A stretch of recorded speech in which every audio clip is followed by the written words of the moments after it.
Travailler sur des projets qui ont de réels impacts sur notre société et sur le monde, ça vous fait rêver? Ça tombe bien, c'est tout le sujet de ce nouvel épisode de Say Hi à ta carrière. Aujourd'hui, j'ai le plaisir de recevoir Julien qui travaille sur un projet que j'ai franchement trouvé passionnant, tout aussi qu'impactant. Autant vous dire que je n'ai pas hésité à lui poser toutes mes questions, même les plus sensibles. Mais avant de découvrir tout ce qu'il faut savoir pour avoir un impact sur la société grâce à son job, jingle.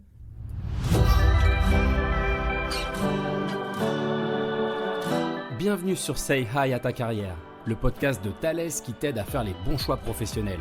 À travers chaque épisode, on te livre avec mes invités nos meilleures réponses aux questions que tu t'es toujours posées pour réussir ta carrière. Je suis Guillaume Couder et je suis très heureux de te retrouver sur cet épisode. Salut Julien. Salut Guillaume. Alors, je suis super content de t'avoir aujourd'hui pour échanger sur ce nouvel épisode de Say Hi à ta carrière sur un sujet hyper intéressant, à savoir celui des projets à impact. Alors toi, tu travailles justement sur des projets à impact. J'ai bien envie d'en savoir un peu plus sur toi. Qu'est-ce que tu fais aujourd'hui chez Thales ? Eh bien, aujourd'hui, chez Thales, je suis responsable d'un projet qui s'appelle Green Operations, donc opération verte en français. Et l'ambition de ce projet, qu'on a démarré il y a 3 ans chez Thales, c'est de faire en sorte que Thales ait un rôle, une contribution significative à la réduction d'impact climatique du transport aérien. Voilà, donc Wow. vaste sujet. Ah ouais, ça c'est un sacré sujet, hein.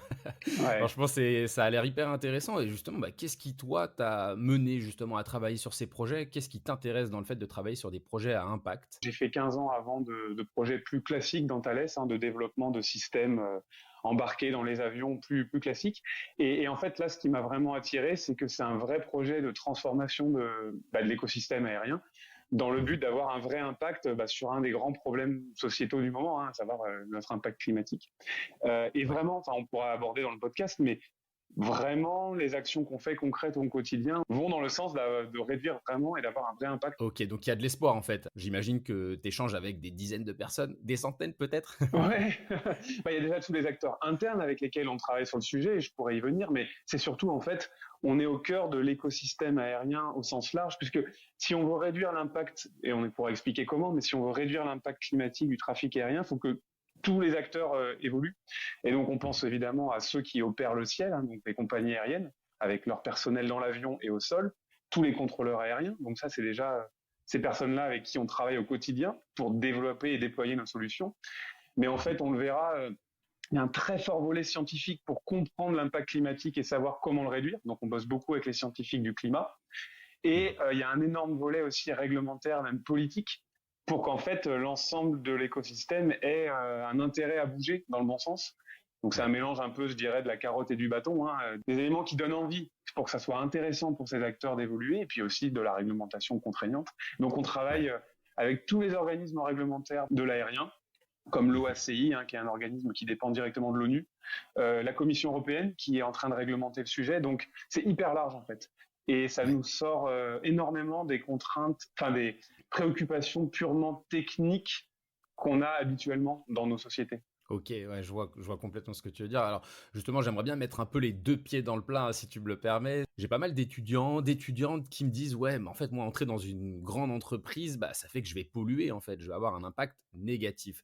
Toi, qu'est-ce que tu leur réponds justement à ces étudiants, ces étudiantes ? Est-ce que justement travailler sur un projet à impact dans une grosse boîte, est-ce que ça permet réellement d'avoir un impact positif sur la société, sur le monde ? Ouais, c'est une excellente question et j'avoue que je me la suis posée régulièrement et je me la pose toujours.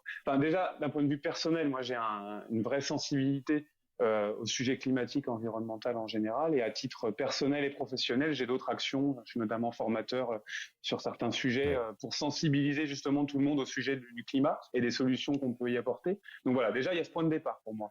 Et après, je me suis dit, ma conviction, c'est que si on parle du transport en général, pas que aérien, je reste convaincu que l'aérien continuera d'exister en complément des autres modes, comme le train qui est effectivement moins polluant. Voilà.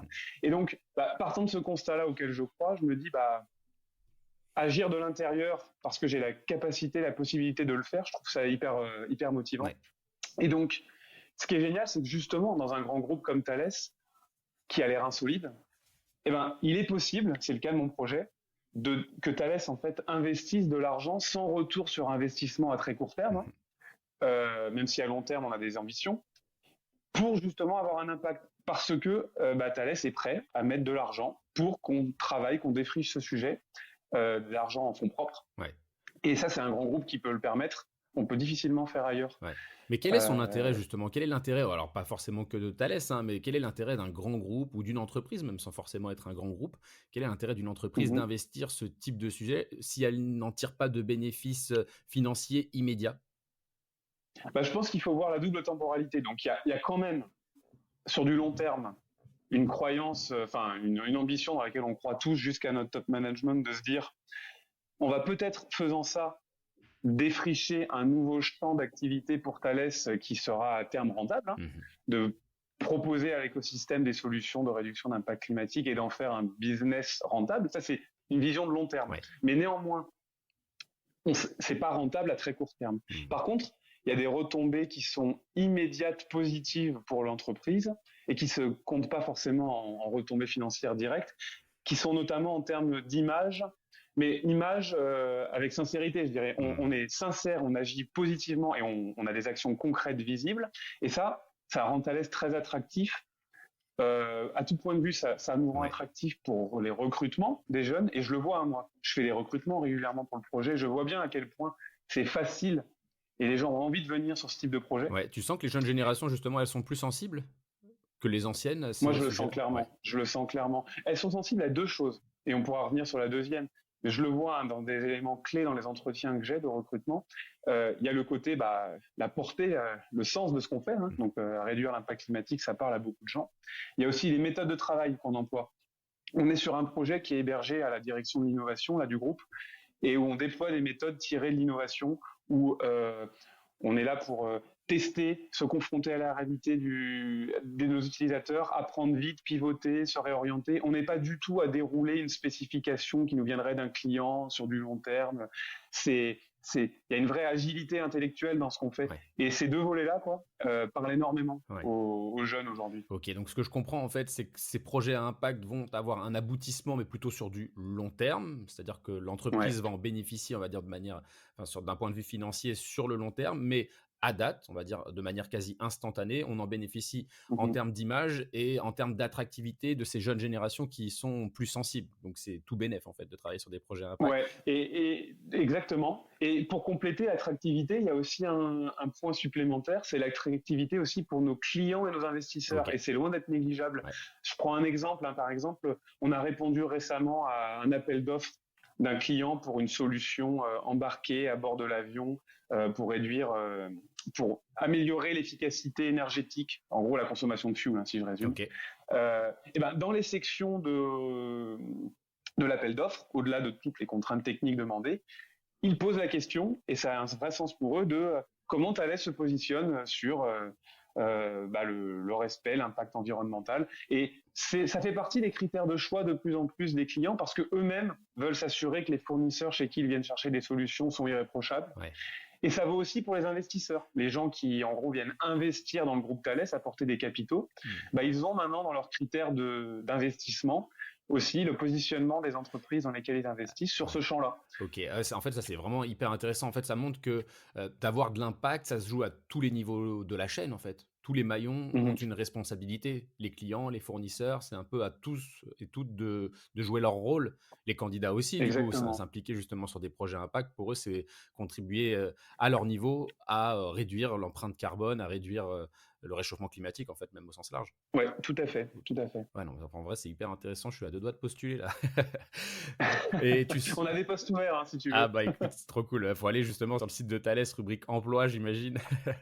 C'est ça. Okay. Tu tapes Green Operations, il y a des trucs qui sortent. Ok, canon. Écoute, hâte de découvrir en tout cas ces postes. Maintenant, est-ce que tu sens que les acteurs, alors je parle pas cette fois-ci des clients de l'entreprise, mais je parle des acteurs avec lesquels tu échanges au quotidien, ceux qui réellement font des bénéfices dans le domaine aéronautique grâce justement à leur activité telle qu'elle est actuellement et qui n'ont pas forcément envie de changer. Est-ce que tu sens que ces acteurs restent investis? Est-ce que tu sens qu'ils ont envie d'aller de l'avant sur ces sujets ou c'est particulièrement difficile de les convaincre? Il y a de tout et ça évolue. Donc je vais essayer, comme il y a de nombreux acteurs, je vais peut-être en prendre un pour illustrer mon propos. Je vais prendre les compagnies aériennes avec lesquelles on est beaucoup en interaction.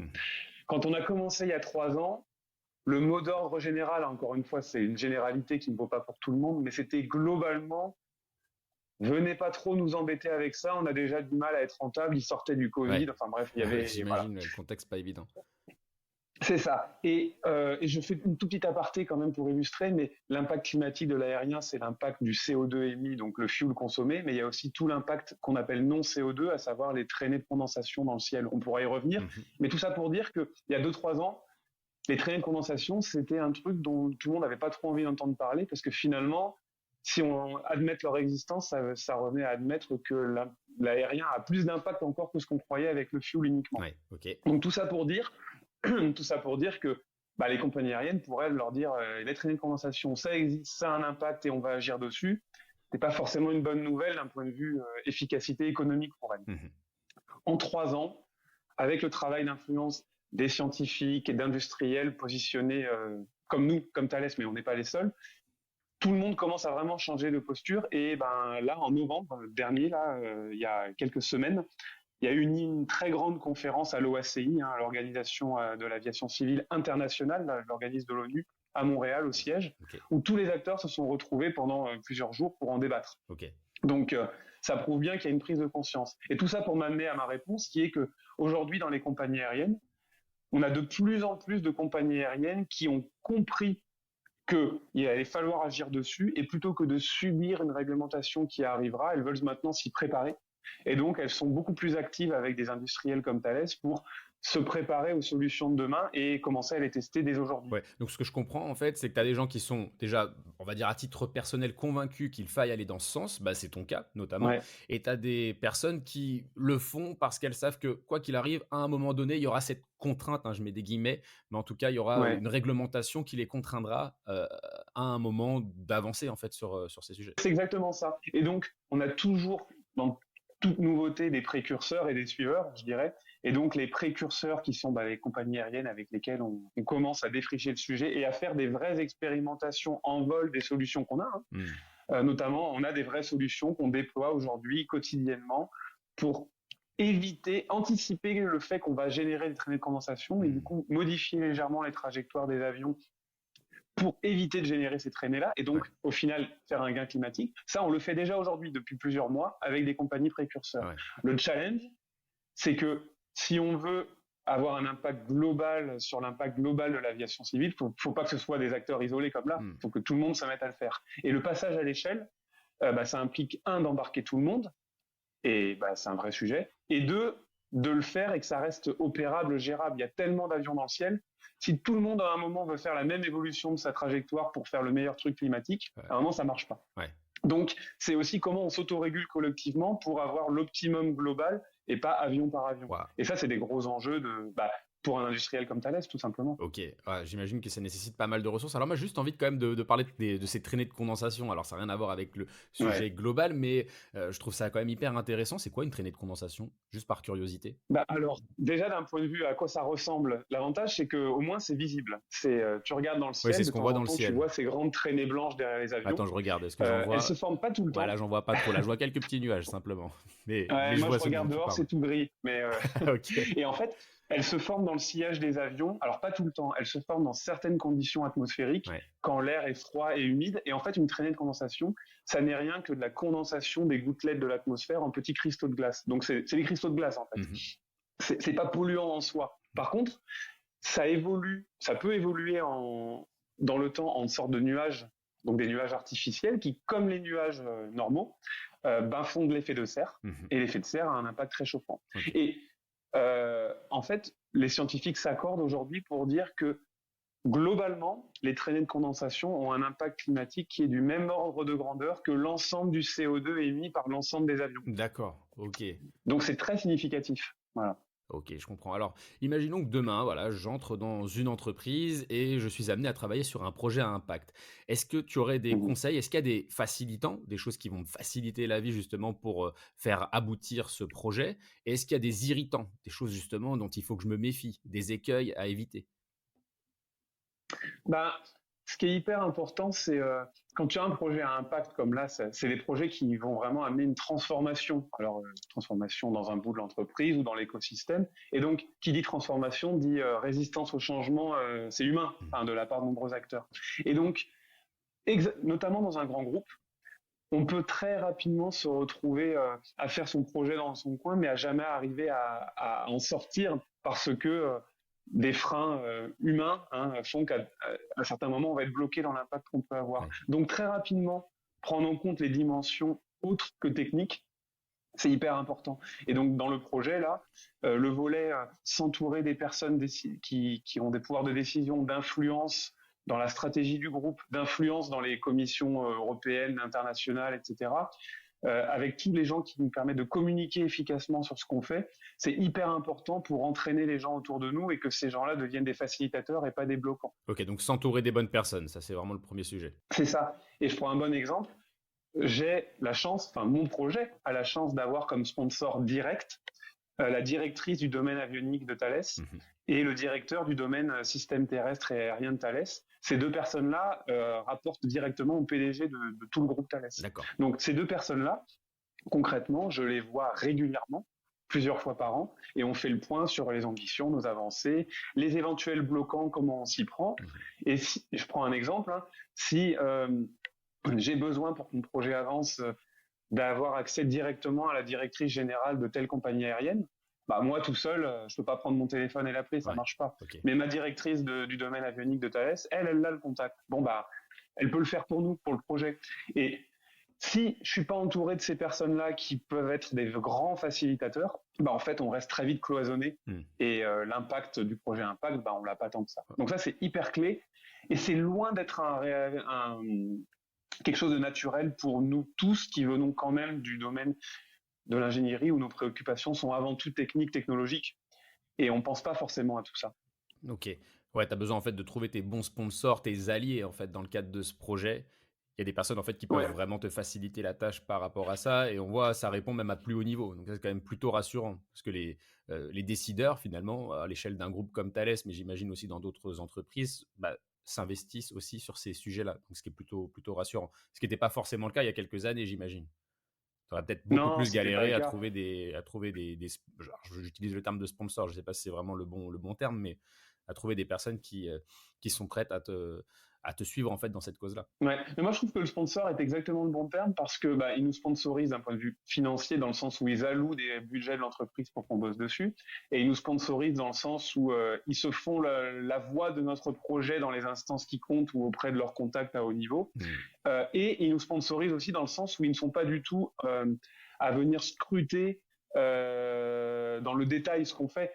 Ils vérifient plutôt l'impact, les résultats qu'on obtient, mais sans venir nous contrôler. Et donc tout ça, pour moi, c'est vraiment le mot de sponsor, il est assez adapté à tout ça, cette posture-là. Et est-ce qu'il y a des petites galères? Est-ce qu'il y a des gens qui te mettent un peu des bâtons dans les roues là? J'aime bien moi taquiner, tu vois. C'est une bonne question. Je pense que c'est le cas en interne comme en externe. On en a un peu parlé en externe, par exemple, une compagnie aérienne qui n'a pas envie de bouger, donc je vais essayer de trouver plutôt des exemples internes. En exemple interne, c'est tout bête, mais je prends un exemple qui vient de m'arriver cette semaine. J'ai un super gars sur le projet qui est hyper bon dans ce qu'il fait, mais qui avant avait été déjà super bon dans les activités plus classiques de l'entreprise, développer tel système à la demande de tel grand avionneur comme Airbus par exemple. Il s'avère qu'il y a un nouveau projet important, régalien, je dirais, de Thales qui se lance. Les gens ont très envie de le récupérer pour qu'il retourne faire ce qu'il faisait bien avant. Et moi, j'ai envie de le garder parce qu'il a un super impact. Comment on fait? concrètement, c'est des sujets qui vont générer de la crispation entre les différentes hiérarchies, différentes structures du groupe. Parce que tout le monde le veut, en fait. Et les gabons comme ça, est-ce que tu les mets sur le truc qui est important, sur la rentabilité à court terme, notre activité classique, ou tu te dis, non, ce gars-là, ce bon gars-là, je le mets pour travailler sur le projet impact qui aura peut-être une retombée, mais à 10 ans. En fait, moi, je dois me battre. Alors, il y a une vraie attractivité, donc les gens ont envie de venir sur ce que je fais, mais des fois, il y a aussi les réalités qui nous rattrapent et je dois me battre face à ça en interne. Bon, c'est l'eau de tout le monde, mais voilà, c'est un exemple parmi d'autres. Ah ouais. Bon, en tout cas, c'est hyper intéressant parce que du coup, tu fais un peu le lien avec mes dernières questions, justement, pour conclure cet enregistrement, à savoir qu'est-ce qu'un un bon ou une bonne candidate sur un projet à impact? Quelles sont les qualités qu'il faut absolument avoir, justement, pour pouvoir travailler sur ces sujets-là? Bah, alors il y en a plusieurs, mais déjà, je dirais que quand on est un projet à impact comme ça, c'est qu'on est avant tout guidé par l'ambition, par ce qu'on veut atteindre. Hmm. Et donc, en fait, on a ça qui est chevillé au corps. Et donc, déjà, moi, je dis, faut croire et vraiment incarner Hmm. l'ambition du projet. Donc, avant tout, déjà, être très motivé par la finalité du projet. Parce que dans un projet à impact, on est vraiment piloté à ça, à l'impact qu'on a. Ouais. Donc, là, en l'occurrence, réduire l'impact climatique et économiser tant de tonnes équivalent CO2 par an. C'est un truc très concret qu'on sait mesurer Mhm. et qui nous motive tous. Et être capable aussi de se dire que la route sera loin d'être un long fleuve tranquille, mais au contraire, si on trouve ça stimulant, c'est génial. C'est-à-dire que faut comprendre que sur des projets comme celui-là, on n'a pas une spécification, un attendu qui nous tombe tout cru d'un client ou qui nous dit faut faire ça, faites-le. Ouais. Là, personne nous attend. Il n'y a aucun client qui a dit Thalès, j'aimerais que vous fassiez ça. On a identifié à qui il va falloir qu'on fournisse des solutions pour que ça évolue, hein, donc les compagnies aériennes et les contrôleurs.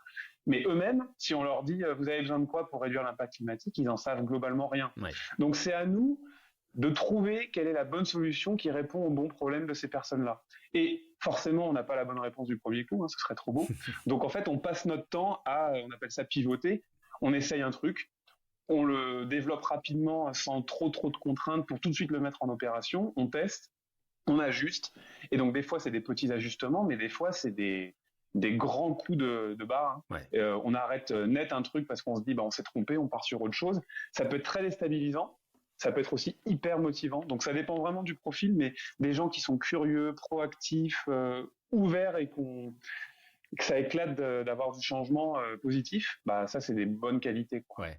Alors, ce sera peut-être ma dernière question, mais tu disais tout à l'heure justement que ça concernait pas mal de profils d'ingénieurs. Enfin, on voit quand même la Mmh. dimension technique de ces projets. Pour autant, tu parlais aussi de convaincre, hein, tout à l'heure, le fait d'être en relation avec pas mal de parties prenantes différentes. Donc, ça fait appel aussi à des compétences de négociation, en tout cas de communication, des compétences relationnelles. Donc, ça veut dire que Ouais. finalement, il faut presque trouver le mouton à cinq pattes sur ces projets-là. Quelqu'un qui soit aussi bon techniquement que sur le plan relationnel et humain.